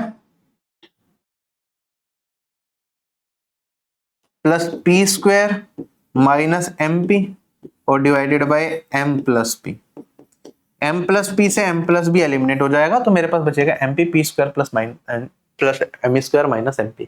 ठीक, अब देखो यहाँ पे मैंने वैल्यू पुटिंग से भी कर सकता था, मैं आप कहते सर p का मान कर दो 1, m का मान कर दो 1, और आप क्वेश्चन को सोल्व कर लो। वेरिएबल्स है ना, वेरिएबल की फॉर्म में बताना, कोई भी मान रख लो, हर वैल्यू पे सेटिस्फाई होगा। ठीक है, बस क्वेश्चन की कंडीशनिंग चेंज नहीं होनी चाहिए। यहाँ पे मैं कह रहा हूँ कि 1 वेरिएबल का मान कितना हो जाएगा, 1 आएगा एवरेज। एक नंबर का एवरेज कितना है, एक, तो वो नंबर भी एक ही हो गया। फिर दोबारा कह रहा हूँ एक नंबर का एवरेज क्या हो जाएगा, एक, तब भी मेरा नंबर सेम है, कोई कंडीशन चेंज तो नहीं हुई। तो 1 प्लस 1 इन दोनों नंबर का एवरेज अगर मेरे को निकालना है, तो आप कहेंगे सर दो नंबर हो गए 1 प्लस 1, और इनका एवरेज भी निकालेंगे तो 1 प्लस 1 किसी पे, ठीक है, दो नंबर है और दोनों का वैल्यू भी 1 1 है, तो ये वाली वैल्यू भी 1 आ जाएगी मेरे पास। कौन से क्वेश्चन में 1 आ रहा है, उससे आप क्वेश्चन को कर सकते हैं 1 1 1 रखें।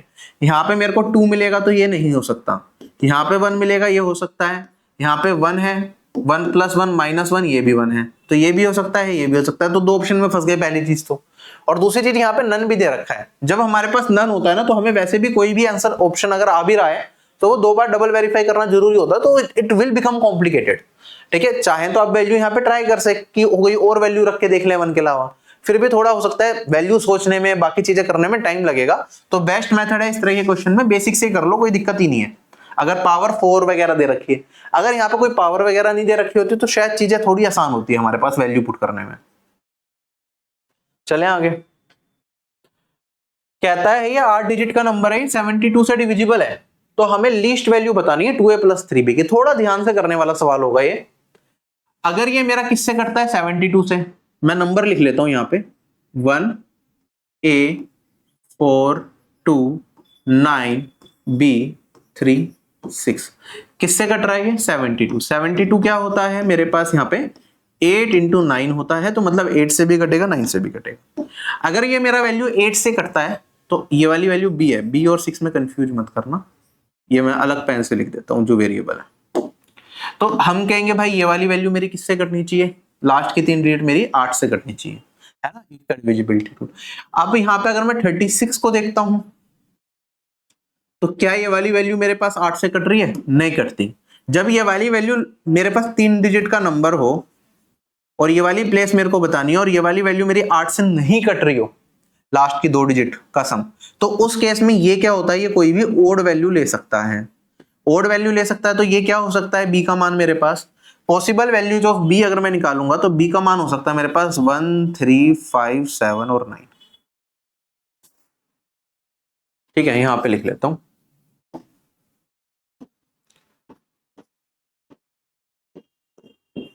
ठीक है, ये बी की पॉसिबल वैल्यूज हमें यहाँ पे समझ में आ रही हैं। आप चाहें तो चेक करके देख लें कि बी को अगर मैं 1 रखूंगा कट जाएगा, फिर 200 200 ऐड करके सेम बन जाएगा। अब बात है 9 का डिविजिबिलिटी रूल पे भाई, तो सम ऑफ डिजिट 9 से कटनी चाहिए, तो जहां जहां जैसे 9 है ये एलिमिनेट हो गया हमारा, जहां जहां 9 बनेगा आप उसे एलिमिनेट करते हुए चलिए। ये 9 हट गया, 3 + 6 9 बन गया, ये हट गया, 4 और 2 6 और 1 7, 7 + a + b। ये हमारा किससे करना चाहिए? 9 से करना चाहिए। ये आएगा ना, कुछ छोड़ा तो नहीं मैंने?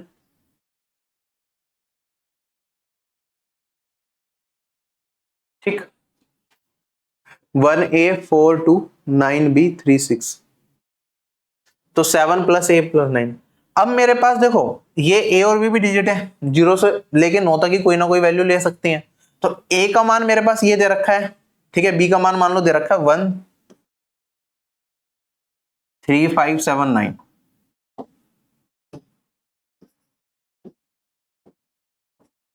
तो a का मान क्या हो सकता है? 7 और 1 8 हो गया, तो हमें 1 बनाना पड़ेगा। 7 और 3 10 हो गया, तो यहाँ पे 8 बनाना पड़ेगा, 18 तभी 9 से कटेगा।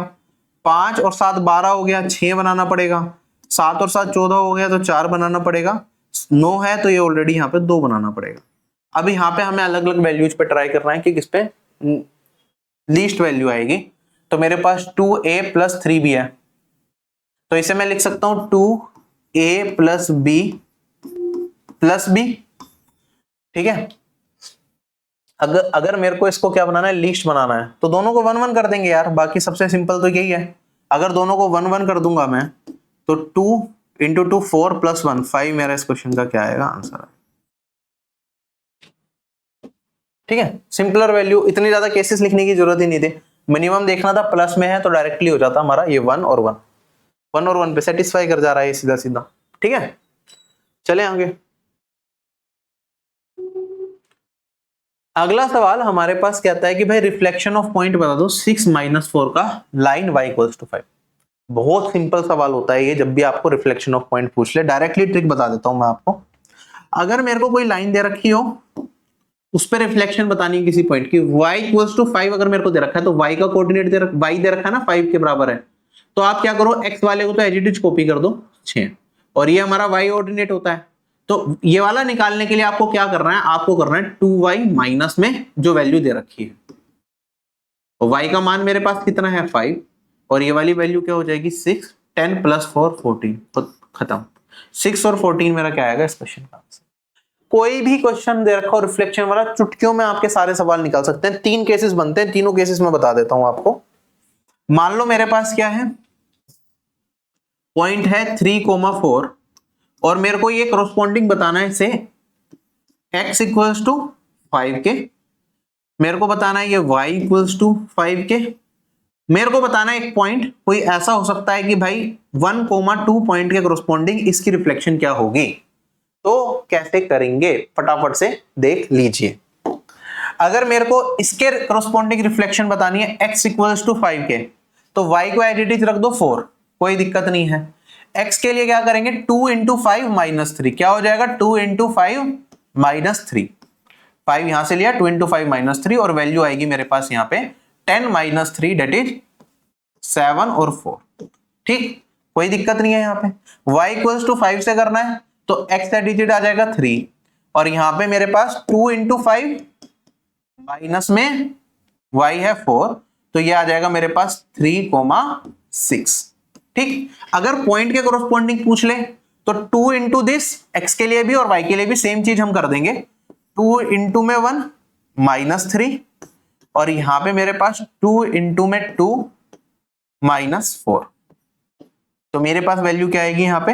-1, 0।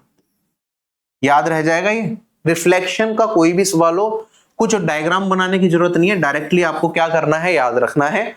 अगर x = कुछ लाइन दे रखी है, तो 2 × दिस माइनस में जिसमें x का कोऑर्डिनेट है वो खत्म कर दिया, और आपको y का coordinate as it is same रखना है। y वाले में सेम, और अगर पॉइंट दे रखा है तो भी सेम चीज चलेगी। ठीक है, अगर मैं डायग्राम में दिखाना चाहूं आपको, तो ये बेसिकली दिखेगा कैसे? 6 और -4 है, तो यहां पे हमारे पास 6 आया, और y -4 करना है तो यहां पे आएगा। तो हमारा पॉइंट है यहां पे, इसकी रिफ्लेक्शन किस पे चाहिए? y = 5 पे चाहिए। तो y = 5 पे जो हमारी लाइन जाएगी वो कुछ इस तरीके से जाएगी। तो रिफ्लेक्शन कहां बनेगी पॉइंट के? आप कहेंगे सर इसके परपेंडिकुलरली ऊपर की तरफ मेरी रिफ्लेक्शन जाएगी, ऐसे है ना, कुछ ऐसे रिफ्लेक्शन बनेगी। अब रिफ्लेक्शन में क्या होता है मेरे पास, देखो जो x कोऑर्डिनेट है 6, ये तो 6 ही रहेगा, और जो y वाला पार्ट है यहाँ पे कितना डिस्टेंस है ये निकालना पड़ेगा आपको। तो ये डिस्टेंस कैसे निकलेगा, इसमें से इसे घटा दो, या फिर आप कहेंगे सर 5 में से -4 को घटाऊंगा तो ये वाली दूरी हो गई 9, यहां से 9 और ऊपर जाऊंगा मैं तो मेरे पास 5 + 9 ये हो जाएगा 14, ठीक है। वरना आप कह सकते थे सर ये वाला जो पॉइंट है ना और ये वाला पॉइंट, इसका जो है मिड पॉइंट ये वाला पॉइंट बनेगा, ठीक है। इस वाले कोऑर्डिनेट के y कोऑर्डिनेट मेरे पास क्या है, x कुछ भी हो उसको मतलब नहीं, वो तो सेम ही रहेगा मेरा 6, और y कोऑर्डिनेट होगा इसका 5। तो अगर मैं इसे सॉल्व करूंगा तो मैं कहूंगा चलो इसे मैं y डैश मान लेता हूं, आप कहेंगे सर y डैश प्लस मेरे पास क्या वैल्यू है यहाँ पे -4 है, divided by 2, mid point formula यही होता है, ये किसके बराबर 6, तो आप इधर मल्टीप्लाई करेंगे, y डैश किसके बराबर हो जाएगा 6 डैश, 6 इंटू में 2,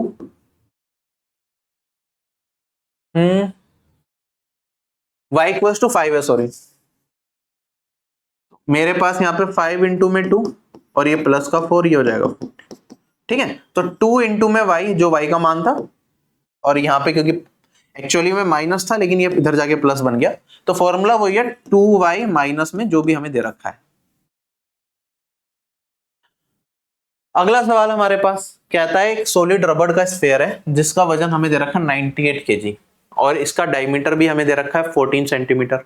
सेम मटेरियल को यूज करके एक होलो स्फीयर बना दिया जिसका आउटर डायमीटर इतना है, इनर डायमीटर इतना है, तो हमें बताना है वेट। अब देखो यहाँ पे वेट क्या होता है, देखो कोई भी दो अगर मटेरियल सेम होता है ना तो हम कहते हैं उनकी डेंसिटी बराबर होगी, और डेंसिटी क्या होती है मेरे पास मास पर यूनिट वॉल्यूम, ठीक है। जनरली वेट अलग होता है, मास अलग होता है, लेकिन मास में हम वेट और मास को इक्वली मान के चलते हैं, तो मैं कह सकता हूं वेट पर यूनिट वॉल्यूम क्या होता है मेरा डेंसिटी होता है। दोनों मटेरियल की क्या रहेगी डेंसिटी सेम रहेगी। तो अगर ये कांस्टेंट हो गया तो मैं कह सकता हूं मेरा वेट क्या हो जाएगा डायरेक्टली प्रोपोर्शनल टू वॉल्यूम हो जाएगा, या फिर मैं कह सकता हूं यहां पे weight directly proportional to volume हो गया, जो वेट का रेशियो होगा वही मेरा इनके वॉल्यूम का रेशियो होगा। तो अब यहां पे हम क्वेश्चन को सोल्व करने की कोशिश करेंगे कि हमारे पास क्या चीजें दे रखी हैं। तो अगर मैं पहले मेरे पास स्फीयर का वेट है कितना 98, दूसरे स्फीयर का वेट निकालना है तो वो मैंने मान लिया s, तो इनकी वॉल्यूम का रेशियो भी सेम होगा। ये वॉल्यूम क्या थी डायमीटर था 14, तो रेडियस हो गया 7, तो वॉल्यूम ऑफ ए स्फीयर होता है 4/3 पाई r3। और इससे हमने क्या बनाया एक दूसरा स्फीयर बनाया होलो स्फीयर सेम मटेरियल का, तो उसकी वॉल्यूम क्या होगी 4/3 pi capital r³ minus small r³। Hollow sphere ऐसे ही होता है, तो बड़े वाली वॉल्यूम से छोटे वाली वॉल्यूम हटाएंगे, तो मेरे पास डायमीटर 24 है तो रेडियस कितना हो गया 12 का क्यूब, और यहाँ पे दूसरा डायमीटर है 20 तो रेडियस हो गया 10 का क्यूब। ये मेरे को सोल्व करना है। आप देखेंगे 4/3 पाई तो वैसे ही कैंसिल आउट हो गया।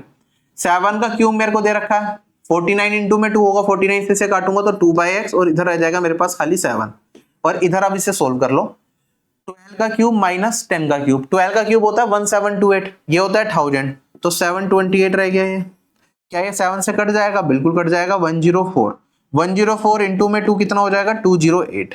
यही मेरा इस क्वेश्चन का आंसर है, ठीक।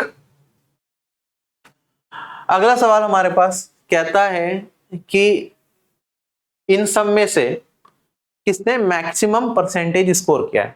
अब देखो यहाँ पे कितने लोग हैं 6 लोग हैं, ऑप्शन में कितने हैं 4, तो भाई क्या मेरे को सारे के सारे 6 चेक करने, नहीं हमें इन सबको 4 को ही चेक करना है। अच्छा परसेंटेज कैसे निकालते हैं भाई, आप कहेंगे सर परसेंटेज होता है टोटल जितने मार्क्स स्कोर करें divided by total marks into में 100%, ये इसी तरीके से परसेंटेज निकालते हैं। अब ये बताओ मेरे पास क्या भाई ये वाली चीज टोटल मार्क्स कांस्टेंट रहेगा सभी के लिए, क्योंकि सारे सब्जेक्ट में मार्क्स 100 से हैं, सभी लोगों ने सारे सब्जेक्ट में स्कोर किया है, ये सेम है 100% सेम है, तो मैं क्या ये कह सकता हूं भाई जिसके सबसे ज्यादा मार्क्स उसी की सबसे ज्यादा परसेंटेज। हमसे परसेंटेज की वैल्यू तो पूछी नहीं है, तो जिसके सबसे ज्यादा मार्क्स उसकी सबसे ज्यादा परसेंटेज, हमें ये चीज भी समझ में आ गई। तो भाई मार्क्स कंपेयर कर लेते हैं इन सबके सबसे ज्यादा किसके हैं, एक एक करके स्टार्ट करेंगे। जैसे मेरे पास ऊपर दिख रहा है सिमरन और संजना, सिमरन और संजना दोनों हैं यहाँ पे, बिल्कुल हैं।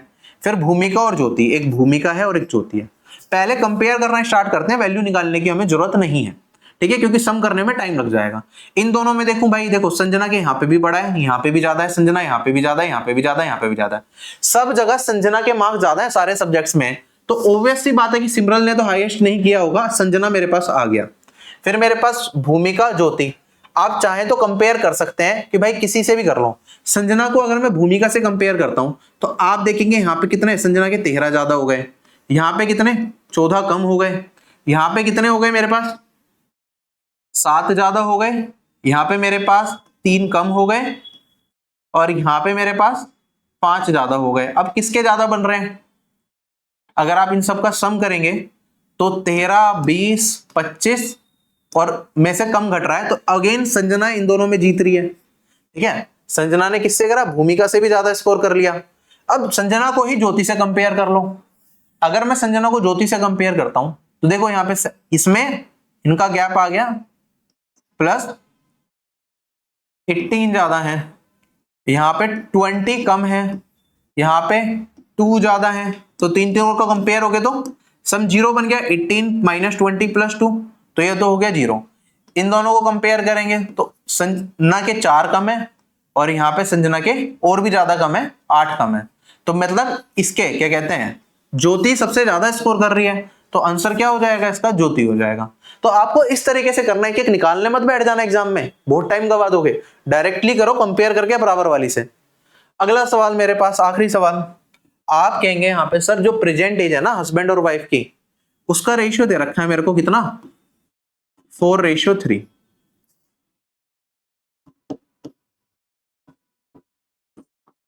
आगे कहता है 8 साल बाद उनकी एज का रेशियो रहेगा 5:4। 8 साल अगर हम आगे बढ़ जाएं,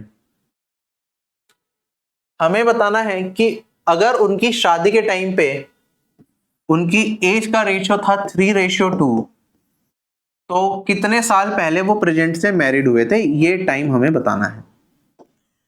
कैसे सॉल्व करेंगे? आप कहेंगे सर हस्बैंड है, वाइफ है, इनकी एज का डिफरेंस कभी भी नहीं बदल सकता है ना, एज का डिफरेंस तो हमेशा सेम ही रहेगा। मान लो आज एक 20 साल का, एक 18 साल का, 10 साल के बाद क्या होगा? एक 28 का और एक 30 का।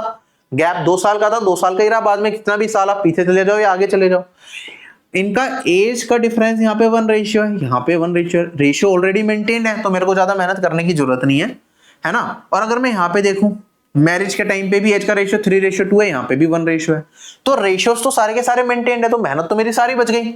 आप कहेंगे सर प्रेजेंट से 8 साल बाद में कितना का एज का डिफरेंस आया? 1 रेशियो का। 1 रेशियो किसे रिप्रेजेंट करता है? 8 ईयर्स को। प्रेजेंट से शादी के टाइम पे जाऊंगा तो एज कितनी कम है? यहाँ पे भी 1 रेशियो कम है। हम कितना है? 1 रेशियो पीछे है ना, 4 से 3 पे आए, तो टाइम मेरा क्या हो गया? 1 रेशियो किसके बराबर है? अभी निकाला मैंने, 8 साल के बराबर है। तो शादी कितने साल पहले हुई होगी भाई? 8 साल पहले ही हुई होगी। क्वेश्चन खत्म, कुछ नहीं निकालना आपको, एज की वैल्यू तो निकालने की जरूरत ही नहीं है इस क्वेश्चन में।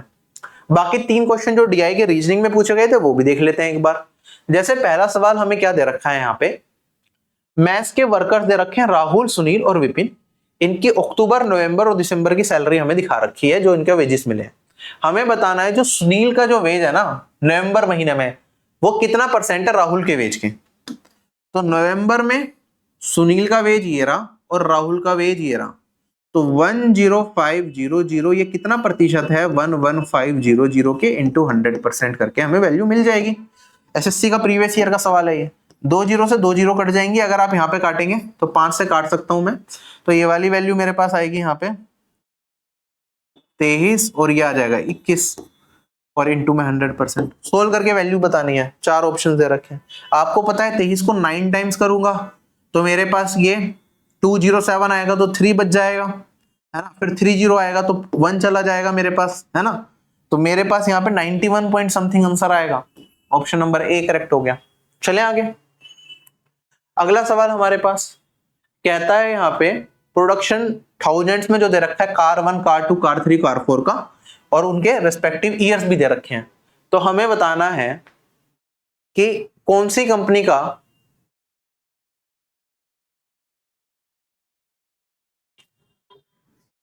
टी शर्ट्स के प्रोडक्शन दे रखे हैं। 4 कंपनियां C1, C2, C3, C4 और 2019 से 2022। किस कंपनी का चारों सालों में जो एवरेज प्रोडक्शन है वो सबसे ज्यादा है, हमें ये बताना है। अच्छा एवरेज क्या होता है?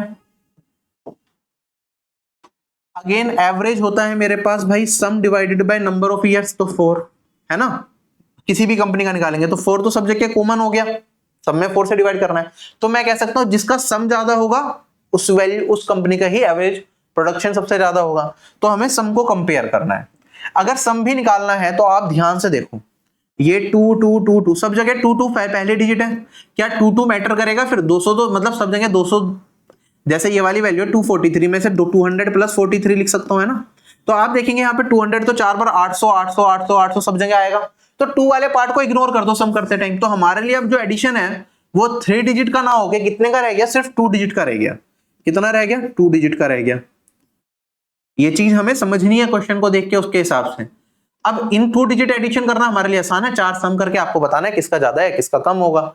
इसमें आप करेंगे यहाँ पे देखो 11 15 एक कैरी फॉरवर्ड हो जाएगा 16, ठीक है। यहाँ पे हमारे पास करेंगे तो 4 8 17 एक कैरी फॉरवर्ड फिर 16, फिर यहाँ पे करूंगा मैं तो 10 5 एक कैरी फॉरवर्ड 8 और 6 14, और यहाँ पे करूंगा मैं तो 0 एक कैरी फॉरवर्ड तो 16। सबसे ज्यादा किसका है? C2 का है, तो यही मेरा क्या आ जाएगा? आंसर आ जाएगा। ठीक, क्लियर हो गया। बाकी इसमें भी मैंने आपको फिर भी थोड़ा करा दिया, वरना हमको सेकंड डिजिट भी हम कॉमन कर सकते थे कि भाई 4 4 3 जगह है, एक जगह कम है, तो यहाँ पे वो देख लेते कि एक कम है यहाँ पे, फिर यहाँ पे भी एक कम है, यहाँ पे कितना कम है? 3 कम है, और यहाँ पे कितना कम है? 4 4 4 एक कम है, तो भाई ये तो वैसे ही सबसे कम जाएगा, इसके तो चांसेस नहीं है, टेंस प्लेस पे हम पीछे चल रहे हैं। फिर इन तीनों में कंपेयर करके यूनिट डिजिट से आप एक आइडिया लगा लेते कि भाई सिर्फ यूनिट डिजिट का सम करना है, जिसका ज्यादा आएगा, क्योंकि पिछले आगे के 2 लेवल पे तो -1 -1 -3 और -1 का गैप चल रहा है, जिसकी वैल्यू यूनिट डिजिट की सबसे ज्यादा होगी वही मेरा आंसर हो जाएगा सम करने पे। क्लियर? तो बहुत चीजें हैं देखने लायक, जितनी प्रैक्टिस करोगे उतनी चीजें आपके दिमाग में आएंगी कि हाँ ये भी देखा जा सकता है वो भी देखा जा सकता है। क्वेश्चन में कहता है कि भाई हेलमेट सी की जो प्रोडक्शन है ना 2016 में, उसमें कितना 2002 में कितना इंक्रीज हुआ है 2019 से। देखो टाइप ऑफ हेलमेट दे रखे हैं यहाँ पे, और यहाँ पे कौन कौन से साल में कितने प्रोडक्शन हुई है दे रखा है। कहता है कि जो हेलमेट सी है इसकी प्रोडक्शन जो हुई है 2002 में वो कितनी प्रतिशत ज्यादा है 1999 की प्रोडक्शन। तो आप कहेंगे सर कितना ज्यादा हो गया मेरे पास? 14 ज्यादा हो गया। कितने पे? ये 68 पे, तो इनटू में 100% करके अपनी वैल्यू निकाल लेंगे, है ना। 4 ऑप्शन भी दे रखे हैं, करेक्ट टू 2 डेसिमल प्लेसेस तक आप निकाल लो, कोई दिक्कत नहीं है। अगर मैं देखता हूं यहाँ पे जैसे 7 बाय ये आ गया मेरे पास 34, ठीक है। आप चाहो तो आगे सिंप्लीफाई कर लो, वरना यहीं से डायरेक्टली कर लो। सही है 54 है, सॉरी गलत लिख दिया मैंने, 54 से कंपेयर कर रहा है ना, तो 7 बाई 27, तो 700 बाई 27 हो जाएगा परसेंटेज, तो कितना जाएगा 2 टाइम्स फिर 160 जाएगा, 160 135, तो 25 बचेगा, तो 5 टाइम्स जाएगा और पॉइंट में 9 समथिंग कुछ आएगा। ऑप्शन नंबर डी करेक्ट हो सकता है। ठीक है, आई होप सेशन समझ में आया, क्लास में मजा आया, तो बने रहिए। लाइव टेस्ट 4 आप लोगों के लिए ऑलरेडी स्टार्ट हो चुका है एनटीपीसी का, वो आप सभी लोग जाके दे सकते हैं आरबी की ऑफिशियल वेबसाइट पे। सो अभी आपसे यहीं विदा लेंगे, जय हिंद।